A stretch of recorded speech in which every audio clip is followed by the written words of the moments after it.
A very good evening to all our viewers, and welcome to this week's edition of The Agenda. My name is Toivo Njabela, your host. Tonight we are excited because we have a very exciting subject on the agenda, that is the issue of the red line that the Mayor of Windhoek, Dr. Job Amupanda, is challenging, actually pushing for its removal through a court process. Dr. Amupanda is joining us tonight on the show. Welcome, Doctor. It's good to see you. You were involved in an accident recently. I think it's public information, but you seem to be in good shape. So we are grateful. Absolutely. Yeah. You know, it's said when the kids are born, they say, I don't know, what is it called? The headrest. Yeah, the where you keep the babies. Oh yeah. In some families, that comes from generation to generation. Yeah. But some other people, they just go to the open market and buy it. So there's a difference. He says, so it means if you got yours from the open market, a tragedy would have happened. Yeah, so, but us is coming from generation to generation. Yeah, indeed. So we are able to pass through the eye of a needle. Indeed. Thank you, Doctor, for being here. Including the red line. Sure, indeed. And then, of course, we also have Mr. Henk Mudge. He's Henk, so sorry, Henk. You see, your father was such a legend, maybe a bigger legend. He's in the shadow. So he's, you're in the shadow of the old man. So Henk Mudge is the president of the Republican Party. Thank you, Henk, for being here. Yeah, it's a pleasure, always a pleasure. Thank you. Yeah, indeed. Yeah, so Job, you've been a vocal critic of this red line issue for many, many years. But the turning point seems to be when you were personally, even at a very personal level, experienced the dreadfulness of that demarcation when I think you were carrying food for your family from somewhere in the north, and then it was tossed away at Oshivelo. Give us a bit of background why you are fighting this matter. I mean, it's we know that we had 106 years of colonialism, and in those 106 years of colonialism, the promise of freedom, the promise of independence was that we're going to have a Namibia that belongs to all. The power shall vest in the people of Namibia, who shall exercise it in democratic institutions. But as you know, the nature of politics and the balance of forces and the negotiations and things like that, it is not always easy. For the Cuban, for instance, when people talk about the revolution, you first have a revolutionary situation and a revolutionary outcome. Not every revolutionary situation results in a revolutionary outcome. What is a revolutionary situation? You would have to have a situation where you have two antagonistic forces. One feels that they need to liquidate one another. They cannot coexist, the colonizer and the oppressed. So the colonizer wants to maintain their position, and the oppressed, the moment when they stand opposed to the colonizers, the revolutionary situation ensues. And when the revolutionary situation ensues, one must win and one must liquidate another. That's why in Cuba, the independence is declared. They would come to the independence avenues with guns and say, we have now declared independence. Then that is a revolutionary outcome. So you have effectively liquidated another one. And you hear a lot of people who are saying Namibian revolution. Yes, there was a revolutionary situation, but it did not result in a revolutionary outcome. So the promise of freedom was a result, was somehow interfered with the negotiation. In the negotiations, it's a give and take. I mean, some of the people who have been in the war for a long time, they've not had enough time to be in hotels and to wear a bow tie in parliament and things like that. So I think because of that fatigue, the fatigue, people really tired. Pohamba in 2012 told us he never thought that Namibia would get independent in his lifetime. He thought he was going to die and people were still fighting. So because of the negotiations, a lot of things could not be put on the table. So in order to, the colonial forces negotiated and said, okay, guys, you are going to sing, you are going to get your national anthem, you are going to get the flag, you are going to have freedom to have Kasinga Day, 26 August, but you will not have freedom on the economy. So you must say, viva, viva, and shout, Hairwa, Mekonjo, and all those things. Those things we are going to give to you. Yeah. Now I'm saying we as the white regime now, saying, okay, we can give you the freedom, you can mobilize and have rallies and tell history stories and have news appear on NBC, but the economy, ISO is on say. Yeah. So that's what has happened in the colonial project. So we understand, but that in a negotiation is that even in business, he's a businessman, you give and take. They negotiated a deal that was maybe in their imagination the best for them. And we are now in a time where that generation is facing a sunset of their lives. Both them and the negotiators, including the members of parliament. I was never in parliament. He was in parliament with those politicians, and they had those circumstances. One of the principal things that we are saying is that we are not part of that negotiating generation. We respect what they've in the circumstances. Now, we don't just want to be on NBC and on the agenda and on 26 August, 10th of May, and all these things that they have. We want to discuss the economy, what's going on the economy. Yeah? So that is the context in which we are trying to be able to bring about the real politics of emancipation. It's basic and it's simple. Yeah? Yeah. It is basic and it's simple. If I, as a man in my culture, it's not just about the meat being taken. As a man in my culture, I must be able to provide. Just like any other man must be able to provide. And if there is no, if I'm unable to provide, it's a serious cultural problem. I'm going to be regarded as useless. So if I go to the north, I slaughter my goat, I must be able to come and bring it to my family. If you want to get, you are married now, before you are married, if you want to find a beautiful girl from Hobabes, this beautiful girl is a Herero, and then they are asking for 5 cattle as lobola. And I know that in Okalongo you have about 30. You're not like myself, you only have 30 of them.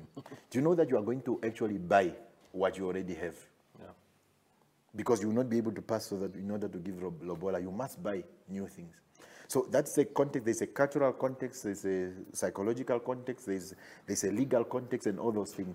There is no, of course we can go into the discussion, there is just no basis. 31 years after independence to have a red line. And people are saying, yeah, the borders must go away. That's your responsibility. Yeah.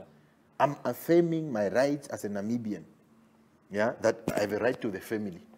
Indeed. I have a right to move anywhere in the country, and whoever is given the responsibility of doing what. That's why I'm taking the Ministry of Agriculture to court. Yeah. Because they have a responsibility. They are the one who are maintaining that specific. And we're not convinced that there is a good legal basis for them. That's why you see them waffling. And because it's difficult for them, some of them are on record. Yeah. Because the president is on record saying it must. In fact, the president confirmed that it's discriminatory. The president confirms that it will benefit the people. The president confirmed that they have allowed it for too long, and it's not right what they've done. But his minister is filing to challenge it. So president is our witness. You've made your point. Government is our witness and everyone. So there is no, I don't think we must rather, even in this discussion, for us to have a fruitful discussion, we must have consensus that it has outlived its purpose. Yeah. It is not relevant anymore. It must go. But that is exactly what I want to put. So if we are going to waste our time about justifying it, it's like almost if you have Pablo Escobar. You know, Pablo used to, in those communities, he used to pay school fees from drugs. He used to do a lot of things. There's another guy called Christopher Dudus Coke in Jamaica, in a place called Tivoli Gardens. And at one point, he became a serious drug lord. And whenever the police want to arrest him, the women will form a human shield. They will be on the road, laying, say, no, you cannot take dadas because dadas provide school fees. But they had to take him out. Yeah. Why? Because you threaten the legitimacy of the state. I hear you. You cannot use some sort of temporary illogical benefit and you use it to justify. Of course, if you want, we can also go into quantitative details. Yeah, but we'll go into that. Yeah, we'll go into that. Henk, what is your reaction to what Job had just said? What is your stance, first and foremost, on the red line? And do you think there's justification in what he's saying for it to be removed at all? You know, there's a lot of facts available. Yeah. It's matter of fact, Unfortunately, Yeah. I was asked very late to come to the show. to come to the show. Yeah. I'm very glad that I'm here.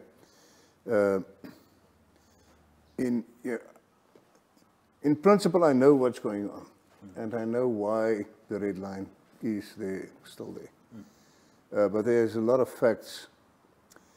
When you phoned me yesterday, I tried to get some information, and I came along this report that was compiled 2014 already. Yeah. And I looked through the report to see the pros and cons for the removal over the pros and cons for 0 to 5 years, 6 to 10 years, permanently, and so on and so forth. I have to respond first to something he said. Yes. Yes, please. The negotiations for before independence was not between the local political parties and SWAPO. It was the Western Five and South Africa and SWAPO. We were very upset about that. Where the political parties in Namibia came in was with the writing of the Constitution, which was a good thing, I think. The reason why I'm saying that is I think a lot could have changed and should have changed over the past 31 years. Now, I don't think it's fair to blame, let's say, the colonial, those of us who were part of the colonial regime.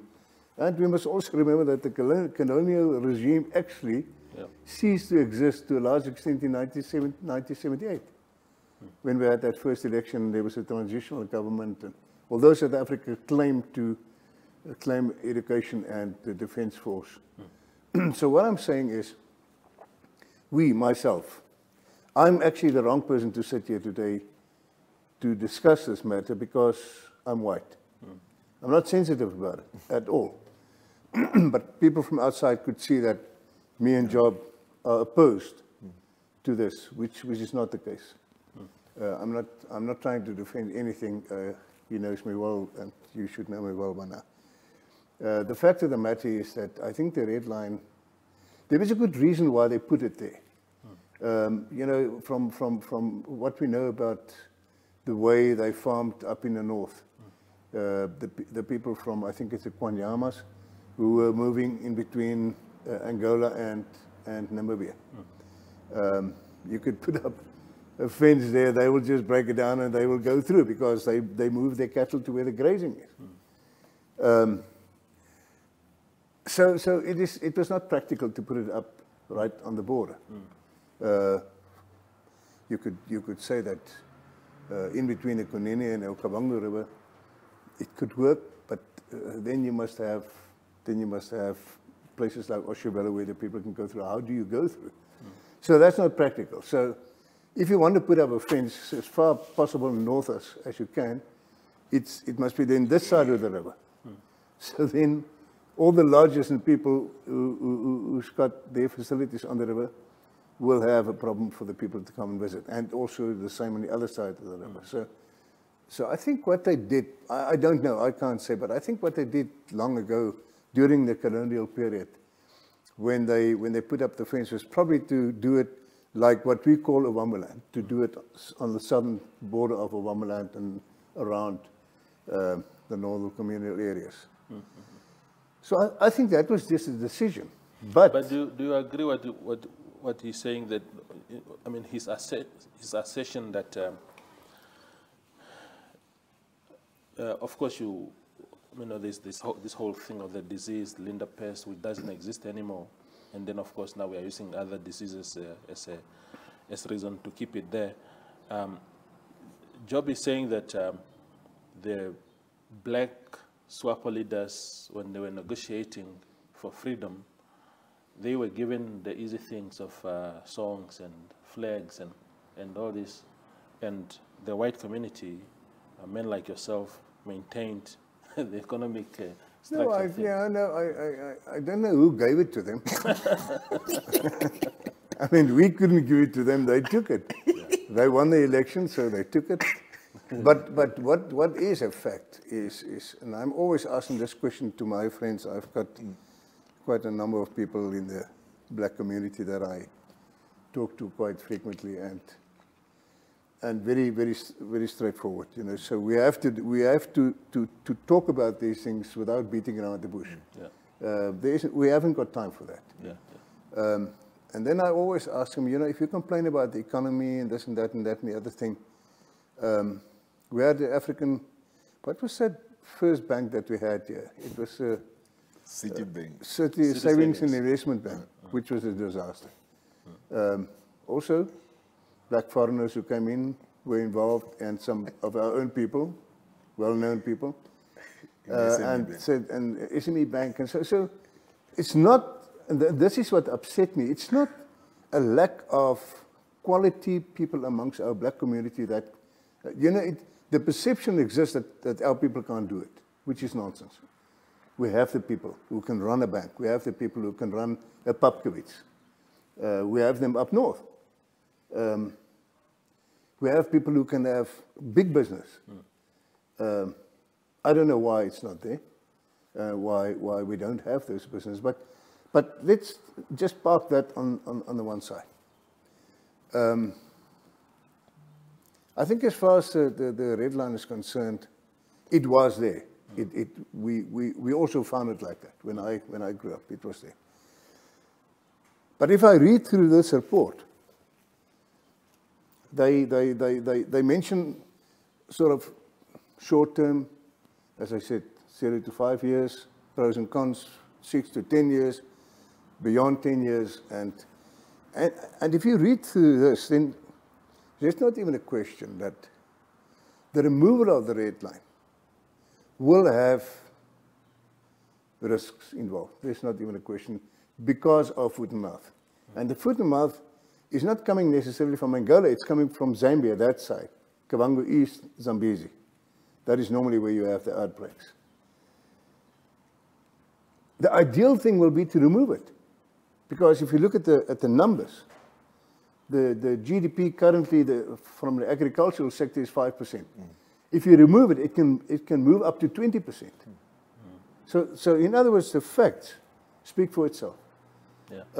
And so from that point of view, there is not even a question in my mind that it needs to be removed and that there must be some other measures in place. Now, people will say, okay, but what?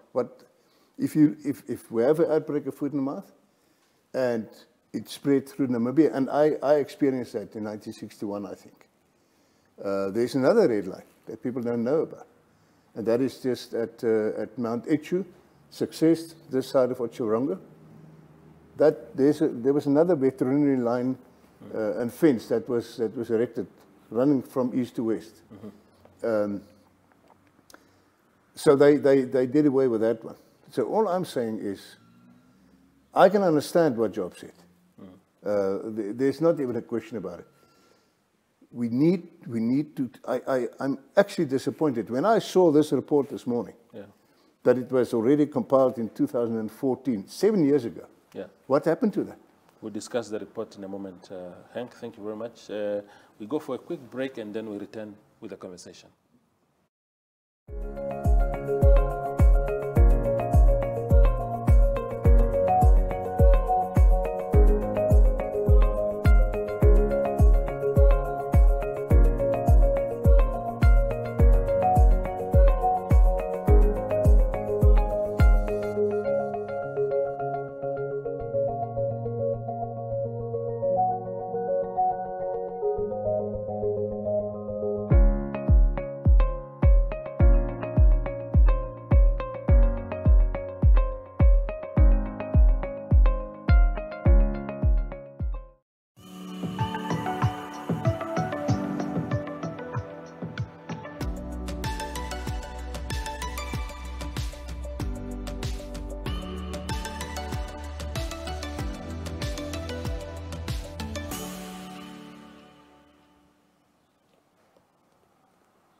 We are continuing with the agenda. I'm with Henk Mudge and Dr. Job Amupanda. Job, I see when Henk was speaking, you were taking a lot of notes. What is it that you want to say back to him? No, he makes quite useful, because obviously one of the things that people must always understand, people at my level of consciousness, you don't just wake up one day and you say you're going to challenge the red line. You plan different scenarios, scenario planning, scenario A, B, C, and D. And that's why I'm at this point. You see, for example,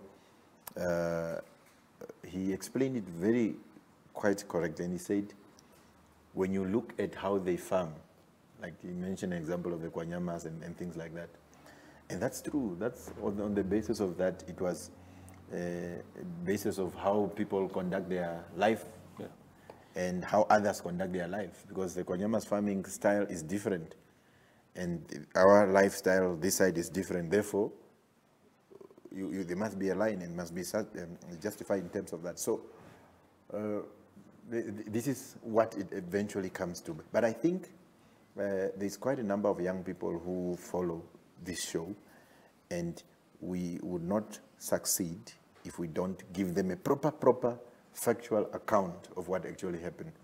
Now, at the Berlin Conference in 1884, although Namibia was now given as part of a German colony, it was not part of the German strategy to take control of the colonies immediately. So what the German strategy was that they must get private companies with private capital to go and exploit the opportunities that are provided in the colonies. So people such as Adolf Ludwig, who have come, and in later on the Diamond Rush and all those, the Dutch East India Company.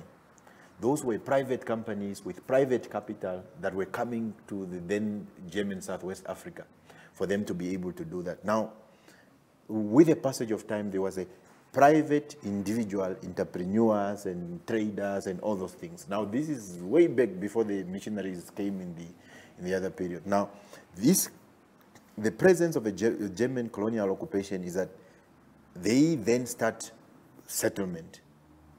And when they start settlement is that they ask for support from Germany to say that, no, we have now gotten possession of the land and properties and things like that. So we now need protection. So when you study the soldiers and all those people that came from Germany, some of them came on that invitation.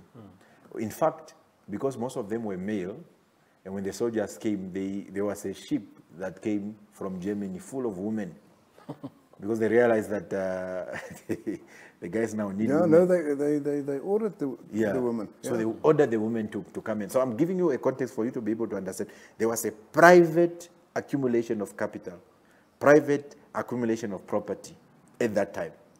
And one of the first things that the Germans did, they started taking and raiding and removing the cattle of the. In fact, one of our studies with our lawyers, we actually discovered that over the years, the number of cattle that were owned by Hereros, particularly in central Namibia, the number of cattle that they started declining, and the Germans' amount of cattle started rising up.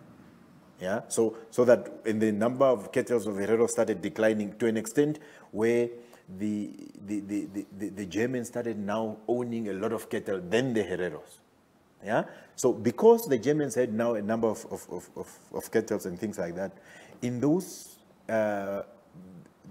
just that period preceding, before, towards the end of 1890s, the case of Rinderpest was now had coming from West Africa, all the way through the Zambezi, as is now speaking out. So when the Germans, who have now gained control of large tracts of the cattle and the land, when they heard that the Rinderpest is now coming, so they decided to erect a line. What is that line? To protect their animals that they've now gained. So as they protect their animals, they are protecting the animals from what? From disease. So at the core of the decision to erect the red line, this is what it meant. It means it's a selfish, private decision to protect yours and not to protect that of the other. So the red line never had a national objective from its inception. So obviously, then what then happened is that after some times, then there was a war of national resistance from 1904 to 1908. As a result, because the natives started now protesting, started now engaging militarily and otherwise, in fact, the German parliament actually took a decision that the red line must be kept and maintained because we can no longer afford a situation where the colony, the place where what became as a police zone, that area, they decided that it should not expand anymore after the genocide. So they decided that the red line is going to serve as their area. So already I'm trying to explain to you that it never then served any other purpose like how people, fast forward, it then started getting a political and military, the military from 1915 onwards, when the South African took over, it started now having that political and military connotation. In fact, there were about 15 military outposts just around that red line. The actual soldiers, we're not talking about animals, but the actual soldiers that are there. So, and then with the passage of time, and it started serving that purpose, you can now control the movement of people during that time. So in fact, in the 1960s, there was a case of foot and mouth disease in the South. Now, how did it happen? Where did it originate from? Did somebody smuggle or carry or aeroplane from a cattle from Marala with foot and mouth and took it in the South? But nothing ever happened. In fact, we even hear, interestingly, that there was a red line, another line, Joshua Rongo, in fact, is new information, and it was removed. And why was it removed? Because the fence is still there, but you can see at success. Yeah. You can see the fence coming to the road, but the gates and all that's been removed. Yes, so it's removed. So in other words, it's no longer there. But you can see historical fences that it was there and it is removed. Why was it removed? Somebody obviously realized that you can't run an economy like that or along the lines of exclusion. What I'm trying to give you, that historical narrative, is very important to understand. In fact, in 2011, rinderpest was declared it no longer exists in the world. This is not by government, it was by the international, what is it, animal disease something there. I have the report here. So rinderpest no longer exists. That's why the argument cannot be sustained successfully. That's why, you see, when you go to we must actually understand. That's why we are in court. We want to demonstrate for people to understand. It's not just about the animals. Ne? If you go now to you are coming from the north. Obviously, when you go to the north, you have those shoes, you have your platties, and you have all those other things that are there in your bag. You get out of the car, and when you get out of the car, you must go to the Met and do that. Ne? Because they don't want you to carry the diseases into the real Namibia. Yeah. So, but what happens to other pairs of shoes that you also have? That you have been walking around the cattle post maybe for the whole time. You have 5 pairs in your bag, but you must get out and do those things. and you can see, then you sit there and wonder, what is going on in the imagination of these guys? So, and then you ask these people, okay, can you please explain what's going on? They take your meat and they burn it. Why they confiscate my meat and burn it? And it's illogical. If I slaughter a goat and I take a piece of it and braai it at my village, yeah, and I leave the remainder of it for me to come and take to Henk in Windhoek, they say, no, I cannot do that. So, okay, let's assume that I agree that there's something wrong with the meat. What is the government saying to me? You can eat infected meat, you can die from it for as long as you don't die in the real Namibia.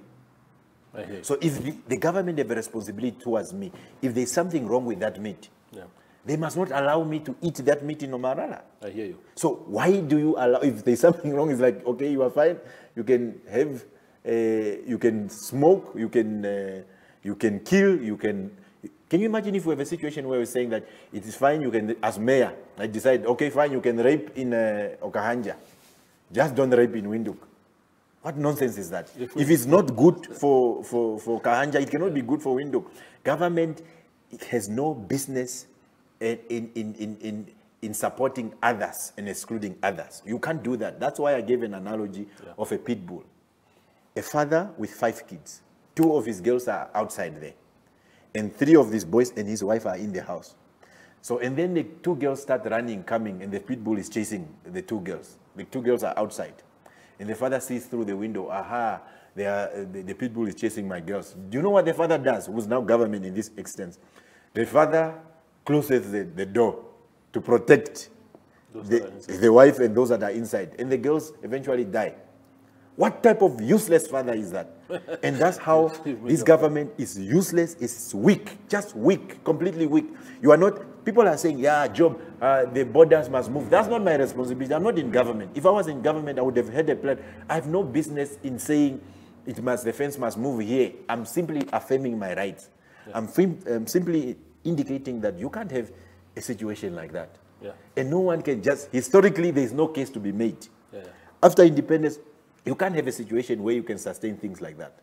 And that is why even now, in terms of inheritance, you find even a minister or cabinet or even government, you have a minister who goes and complains. Once you see you are in a country and a minister complains about something that they're supposed to have done, that shows weakness. That is why people go to the north, you get married there. Yeah. And then you get married and then you come back here. Your father maybe have a house. Your father have a house in Windhoek. Yeah? So the relative could have come and claimed that house of yours because your father and your mother got married in the north. It is something that cannot be sustained. The discussion now, because look, that's why why did you decide to go to court? I'm explaining to these people, look, even in SWAPO resolution, there's clear resolution on the red line. This report is there. Yeah. So we must be able to understand as Namibians. That is not an issue of whether it was discussed. They agree that it must be removed. But somebody just say, hey. You remember the story of RAFO? The RAFOs when they're coming from Japan. And all of a sudden people could afford it. The teachers could do. There was a lot of RAFOs in the north. And somebody just pick up the phone, hey, comrades. And then the comrades got scared. We have clear instruction from the sponsors. Our congress will not have food and T-shirts. So, comrades, let's ban this RAFO. And that the decision was taken like that. So, it is important for us to ventilate these rights in court. Because so that they are left. We can no longer leave it to people who also agree. If the president also agree, then the president must implement. Why is he not implementing? It tells us that there is something more than what meets the eye. You must also remember, most of these cabinet ministers and the permanent secretaries and directors have farms on this side of the red line. Yeah. And when you sell out, when you commit class suicide, this is what happens. Most of them have farm, but they are not farmers. You know actually what is happening? White farmers who are residing in those farms are managing the farms on their behalf. I'm finishing now. Or renting it. Yes, or renting it to them. Yeah. So obviously the white man will pick up a phone call, hey, minister, Dai Amupanda Maniki. You know, he must keep quiet. So, and then what can he say? Henk does the same. Sometimes calls me and say, hey, you are my small boy. Yeah. So you need to be able to understand that when a person is compromised to that extent, they will never implement it. Once the court says, and in fact, I'm even being generous, I'm saying, I'm listening to you, you are saying, no, there must be a process and what. Okay, fine. We agreed with my lawyer that we must give 90 days. We must give 90 days to government to do whatever it is to remove the red line. If removing the red line means moving it wherever, that's your business. Yeah. You are paid to do that. It's your responsibility. You've made your point, Mayor.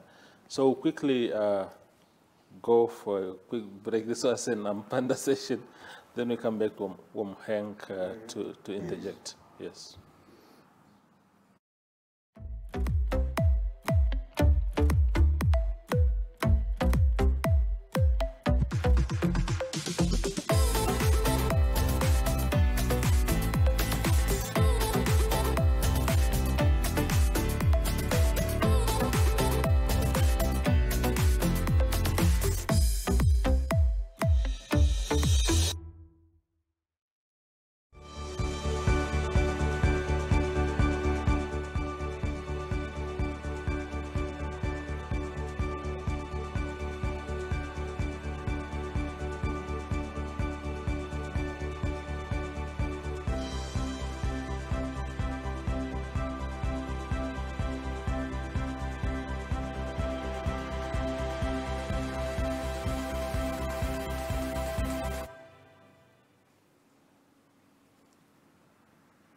We continue with the agenda. Henk, I don't know if there's anything specific that you want to say back to Job, but maybe let me ask you this. Do you think that in terms of national cohesion, it's important that some of these demarcations that have so many connotations, they have connotations of originally racial exclusion, economic exclusion, and whatnot. I understand the argument and the fear that that a lot of farmers this side, white and black, who are on the northern side or the southern side of the fence, have about the market. But there are those of us that are based on the other side who also want to participate in some of these lucrative markets. We are even told, no, go to Angola, there's also a market there. Why can't I sell my meat in Norway like others? Do you think it's an important, do you at least agree with the principle itself that the thing must go, even if now the modalities is a different conversation? Yeah, absolutely. I mean, the fact is, like what Job said, we must find another way to protect not the people south of the red line, but we must protect all the people. From the Kunini, from the Kavango River, from the Zambezi, which will be difficult. We must protect the animals of all the people right down to the Orange River. There's not even a question about it. The question is, how are we going to do it? And I also agree with him to say this is not our problem. The government must find a way. They are sitting on this report since 2014. It is a fact that should there be a foot and mouth outbreak, and we don't have some other line to stop it, like what they have in Botswana. I think they've got about 3 or 4 red lines, if you want to call it that. If you go from Kasane right down to Ganzi, I think you go through 3 or 4 of them. And they are there because if there's an outbreak up north, then they close that one. The rest remain open. And if it comes further down south, then they close the next one, so that those animals are in the quarantine, the rest is still open. So there's a real problem as far as the foot and mouth outbreak. We had one just now, up in the I think Kavango East or Zambezi. So one need to look at that and see, but how are we going to solve that problem? But you cannot just have a line on the map and say, you know, those guys are out, these guys are in. That's wrong. There's not even a question about it. I read through the report, and the guys made some very interesting statements. The cohesion of the people. You know, you cannot carry on with Owamuland and the rest of the country. That must stop. I mean, Owamuland is Namibia, and Namibia is part of Owamuland, if you want to call it that. So there must be another way to resolve this issue. I'm not going to go into history. That's his strong point. I'm a civil engineer. I look at figures and stuff. But the fact of the matter is, we can refer to what happened in the past as much as we want to. We're not going to achieve anything. I'm not saying the fact that he referred to it. We're not going to achieve anything. All of us.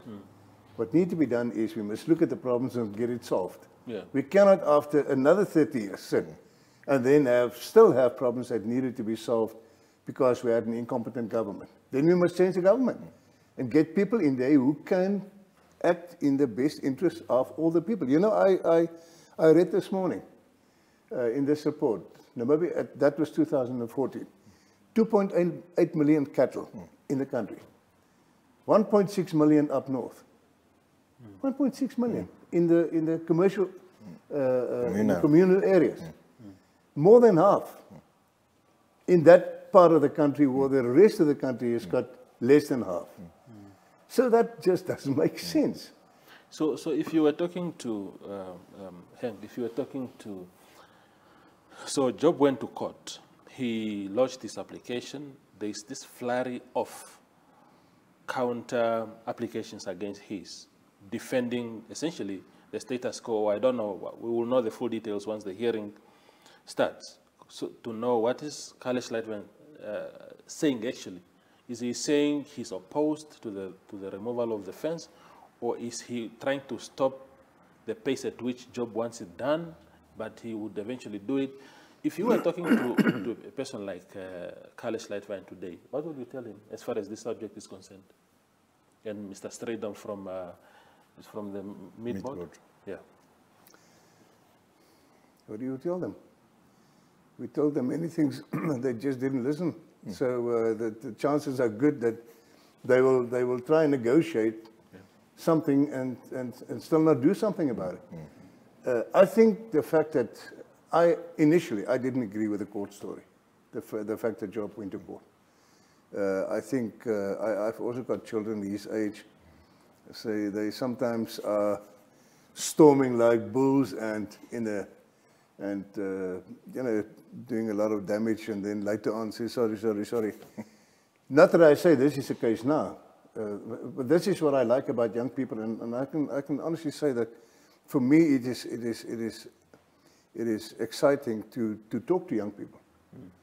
I'm not that much older, but I like talking to young people. Open-minded, they've got another agenda, they've got think outside the box, and that's the way that we should be to learn. I cannot say because I'm older that I know everything. No, these young people know a lot, and also to look at something from a different perspective. That is very, very important. Yeah. And I'm quite sure if we are true to ourselves and honest, we will always agree. We will always agree that we cannot differ when it comes to our country and our people, and people are unhappy. Yeah. And they've got a reason to be unhappy, like this. We should not disagree about that. All I'm saying is, I think, I hear what he says about 90 days. I think you're going to cause a bit of a heart attack. This government never did anything in 90 days, maybe 900 days. But I think there must be something that the government will be forced now to sit down and say, guys, we haven't got a choice. We need to do something now. Definitely. We cannot push this thing over to a committee or appoint consultants to do a study for us and put it in the cupboard. Oh, we did something. You did nothing. Yeah. You only have a study. But implement this stuff. And if there are different scenarios, then look at those scenarios and decide what needs to be done, what can be done. They talk about costs. If you see the amounts that the government stole, and these people stole in Namibia and corrupted this country, that amount that is needed to look after that fence or to look after that whole situation, to implement other measures, it's nothing. It's nothing. At that stage, I think they talk about, I made a note here somewhere. Sorry that I have to look at my notes, but as I said, you were a bit quick on me, but I think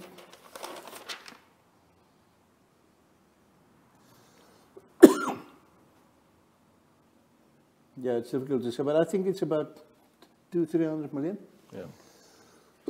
Well, that's nothing. That would cost, I hear you. To implement other measures It's more money, money. That is, 300 million is half of what Fishrot has taken out of the country. I mean, it's double of that, because Fishrot took about 150 million, which never went to anything productive for the community, but to individuals. So you've made your point. So all I'm saying, can I just... Yes, conclude, yes.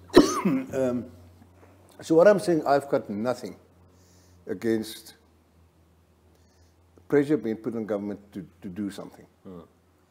I think they had enough time to think of what should they do to solve this problem. Indeed. The only thing that I was always, I go up north, not that frequently, but fairly frequently.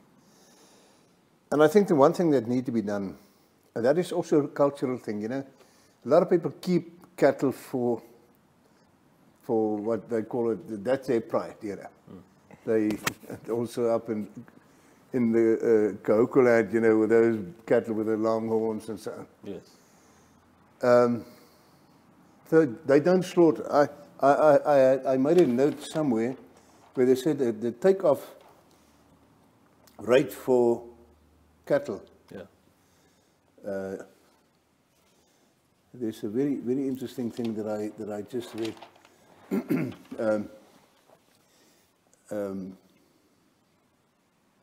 Increase in quality of breeding stock. The takeoff rate in Namibia was 13.75.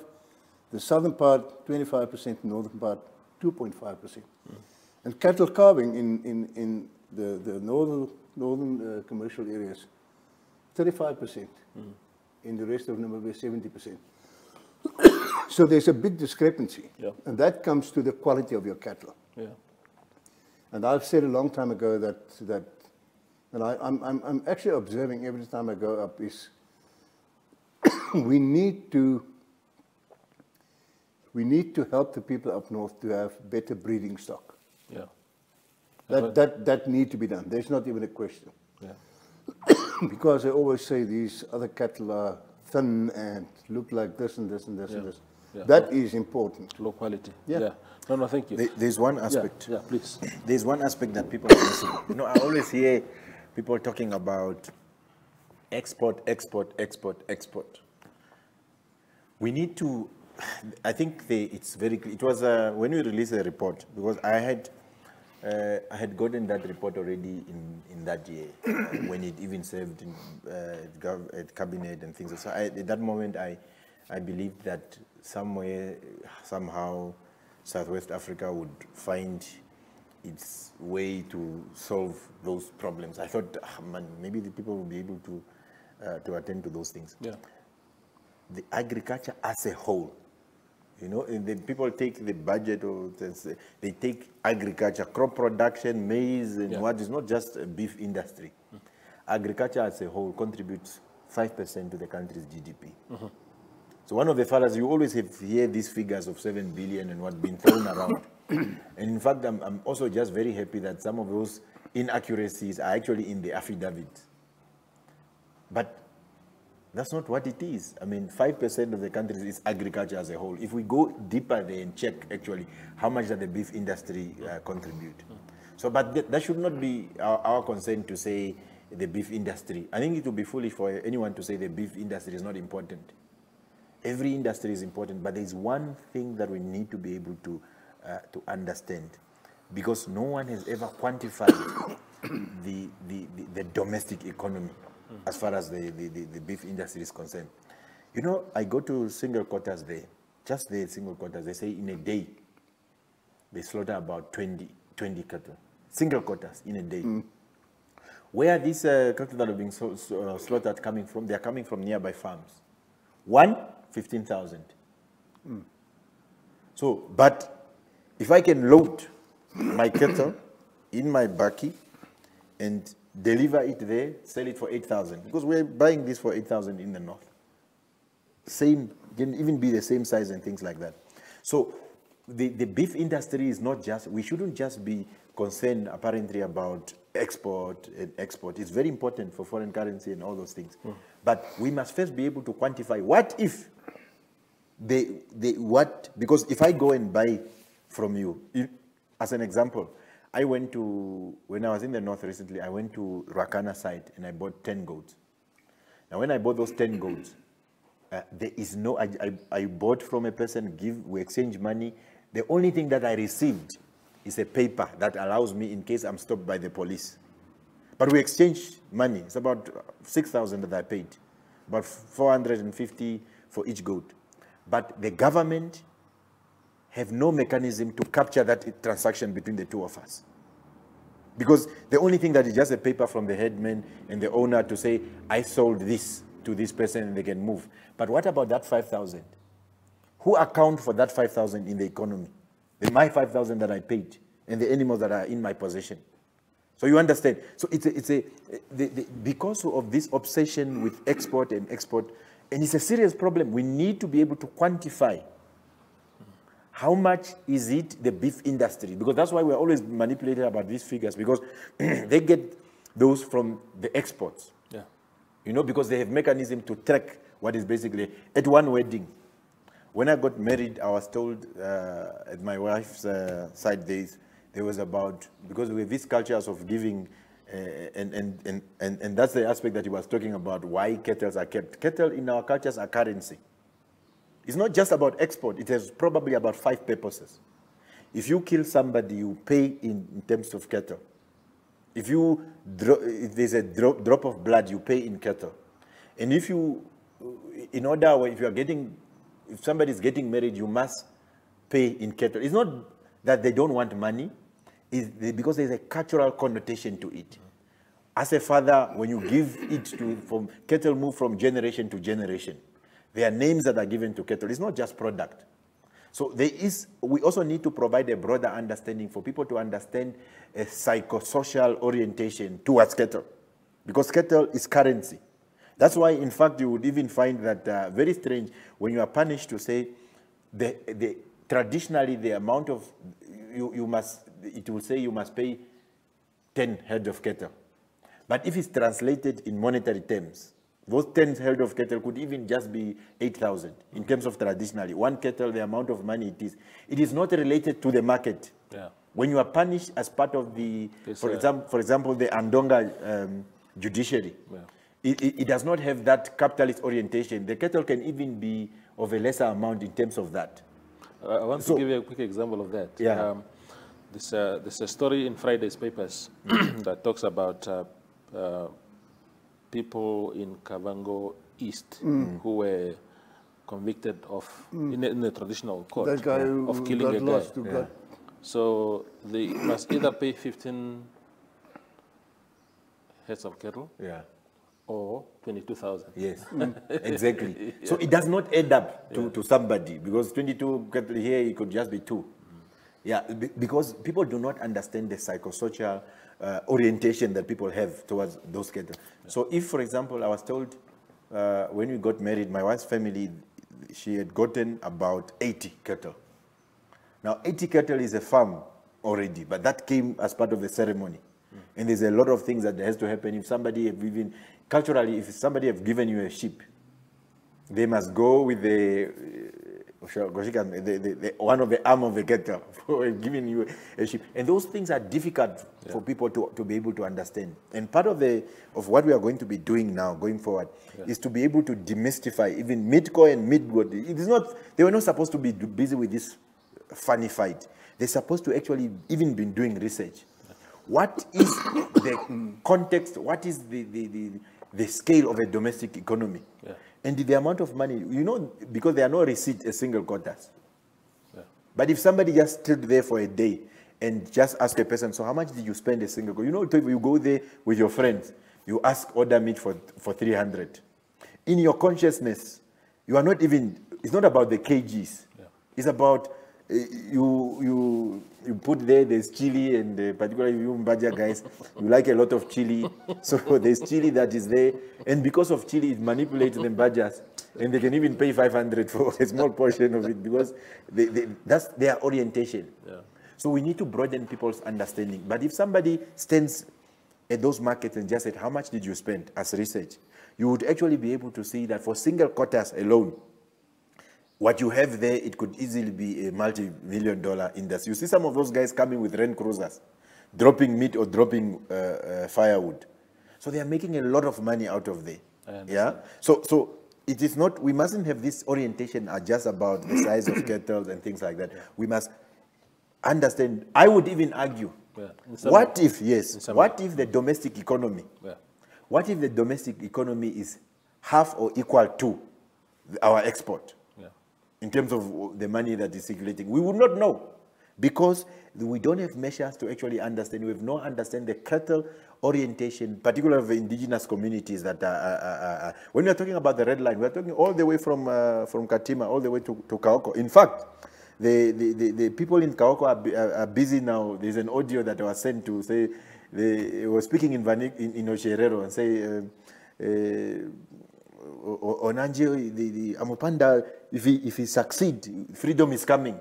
People are now saying freedom is coming. In fact, they are already quantifying how much is the transport from Opuo to Windhoek. So they will be bringing meat to their children and things like that.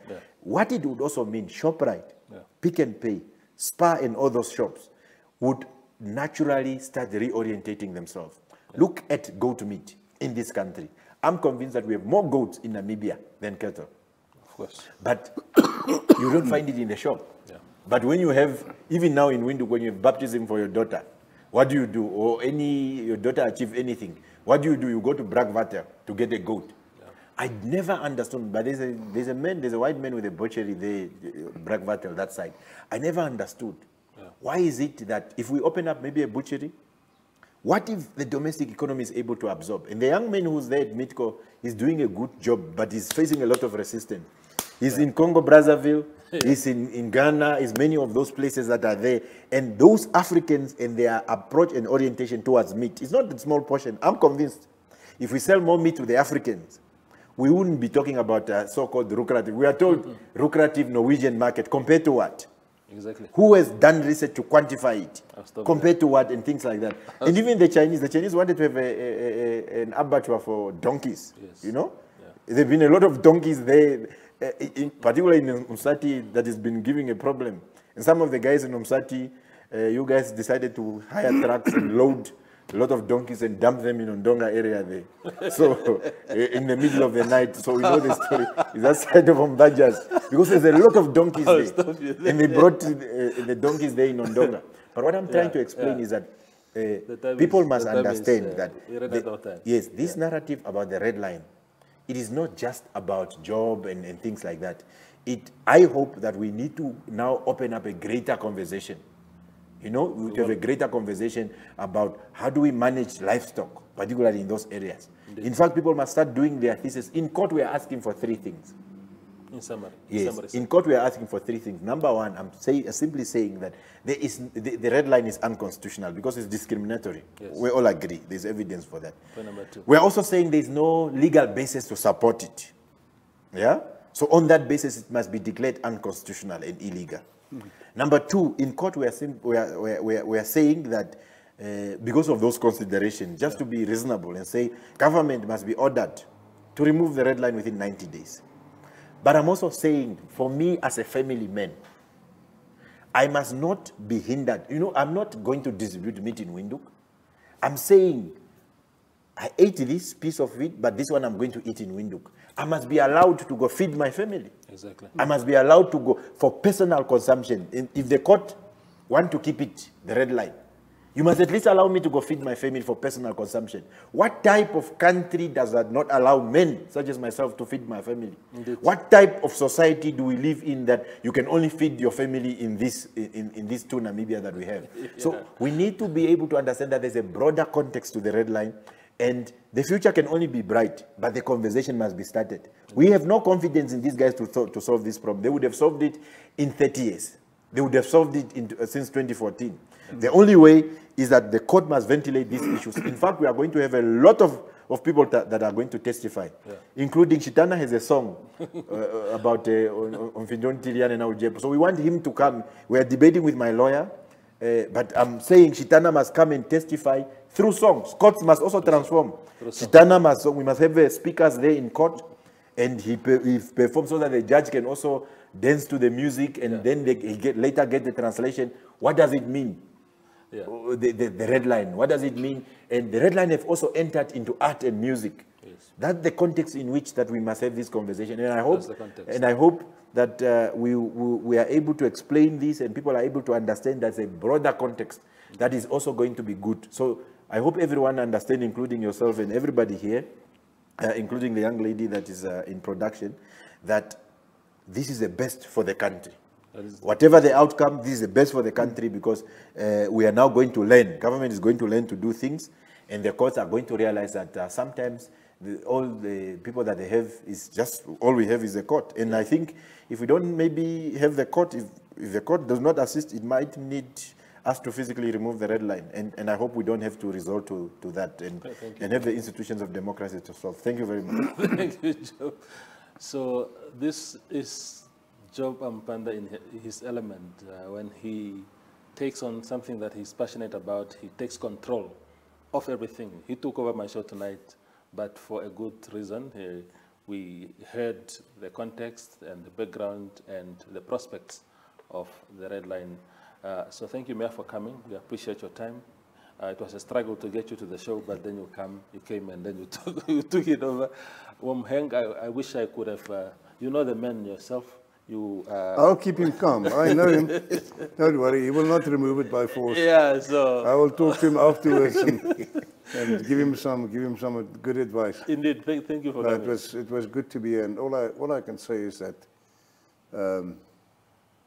that there's not even a question. What we need to do in the country is whatever we do must benefit all the people. Indeed. Everybody. And if it's currently not the case, then we must change the situation that it become the case in the situation that everybody must benefit. You know, I just have to, there's one figure that I looked at. They say if they remove the red line and they can implement some other measures to look at this, they could create over a period of time 35,000 new jobs. But the most important thing is the quality of the meat. You talk about ShopRite and all these pick and pay that can buy up north. The quality must improve. Indeed. The quality currently, not in every area, but the quality is not good. In fact, we can send white farmers to go and help and advise communal farmers. But that's what needed to be done a long time ago. Yeah. That's what needed to be done. I saw people sending proper thoroughbred bulls to the Kavango region, and I assume also to the 4 regions, and you can see the increase in quality. But that need to have, that must be the priority. Indeed. Henk, thank you very much for coming. I was a very bad moderator tonight, but it's 2 men who are very passionate about what we are discussing tonight. So thank you for watching, and have a pleasant week ahead.